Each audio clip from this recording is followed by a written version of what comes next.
Hello guys, আজ আমরা আমার ইফতারিতে বসছি আর কি আপাতত। তো আমাদের ইফতারি আজ এটা হচ্ছে আমাদের ইফতারি, দেখতে পাচ্ছ। আজ ইফতারিতে আছে তরমুজ, খেজুর এবং কলা, পিঁপে, তারপর একটা ফুটি মানে লস্যি, দুধ মতো ওতে। যাই হোক, নর্মালি কিছু আছে আর আরও কিছু আছে, সেগুলো সাইডে আছে।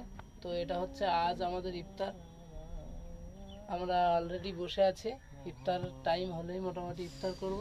তো অবশ্যই আপনারা সবাই রমজান মাস, এই রমজান মাসে সবাই রোজা থাকো এবং রোজা করো। অবশ্যই রমজান মাসে রোজা করা খুবই ভালো এবং নিজের দিক থেকেও খুব ভালো। অবশ্যই সবাই চেষ্টা করো এই রমজান মাসে রোজা থাকার।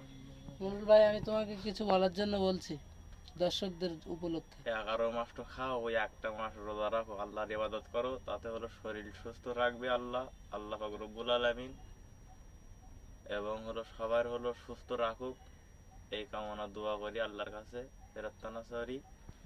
সবাই আমাদের জন্য দোয়া করবেন। সবাই আমাদের জন্য দোয়া করেন, আমরা যেন হলো 30টা রোজা করতে পারি তো ওকে, ইনশাল্লাহ। সবাই ভালো থাকবেন। Bye bye, tata.